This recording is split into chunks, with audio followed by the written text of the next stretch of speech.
বাড়িতে এরকম একটা গাজর থাকলে আর দেরি কিসের বলো তো? চটপট গাজর দিয়ে তৈরি করে ফেলো শীতের দিনে সকালের মুখরোচক একটি জলখাবার। শীতের দিনে আমাদের সকলেরই কিন্তু একটু মুখরোচক খাবার খেতে ভালো লাগে। সেদিন সকালবেলা মনে হচ্ছিল কি বানাবো, তখন দেখলাম ঝুড়িতে একটা গাজর আছে। তখন ভাবলাম গাজর দিয়েই কিছু একটা তৈরি করা যাক।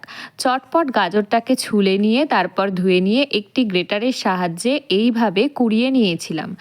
তোমরা কিন্তু এটাকে এইভাবে গ্রেটারের সাহায্যেই কুড়িয়ে নিও, কারণ ছুরিতে কাটলে কিন্তু এটা এতটা পাতলা হবে না।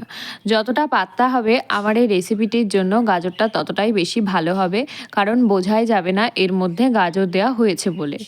এরপর গাজরের মধ্যে দিয়ে দিয়েছিলাম কিছুটা পরিমাণ কুচনো ধনেপাতা আর গাজর ভালোভাবে মিশিয়ে নিয়ে তার মধ্যে দিয়ে দিয়েছিলাম কিছুটা পরিমাণ কুচনো কাঁচা লঙ্কা তোমরা তোমাদের স্বাদ অনুযায়ী ব্যবহার করবে।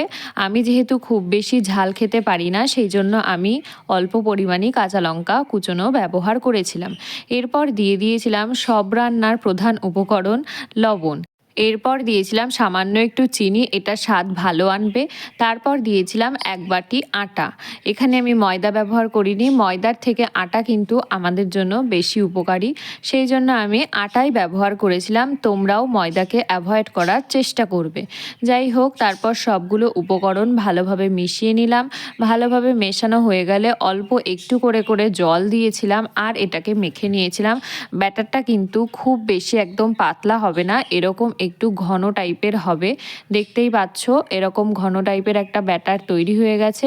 এবার শুধু ভাজার অপেক্ষা, তারপরেই তৈরি হয়ে যাবে সুস্বাদু এই মুখরোচক সকালের জলখাবারটি। তারপর একটি প্যানের মধ্যে তেল দিয়ে দিয়েছি। তারপর তেল গরম হয়ে গেলে সেটাকে প্যানের চারিদিকে ছড়িয়ে দিয়েছিলাম। তারপর যে ব্যাটারটা তৈরি করেছিলাম একটি চামচের সাহায্যে তার থেকে অল্প অল্প পরিমাণ পাতিয়ে পাতিয়ে এইভাবে ভেজে নিয়েছিলাম। একটা দিক ভালোভাবে ভাজা হয়ে গেলে তারপর সেটাকে উল্টে দিয়েছিলাম।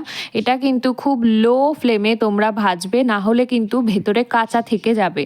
লো ফ্লেমে ভাজলে ভেতরটাও ভালো করে ভাজা হবে আর কাঁচা ভাবটাও চলে যাবে। একটা দিক ভাজা হয়ে গেলে অপর দিকটা উল্টে ঠিক একইভাবে ভেজে নিয়েছিলাম।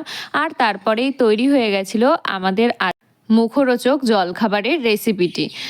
আমার এই রেসিপিটি যদি তোমাদের কাছে ভালো লেগে থাকে অবশ্যই লাইক, কমেন্ট আর শেয়ার করতে ভুলো না যেন। আর চ্যানেলটি সাবস্ক্রাইব করে আমার পাশে থেকো।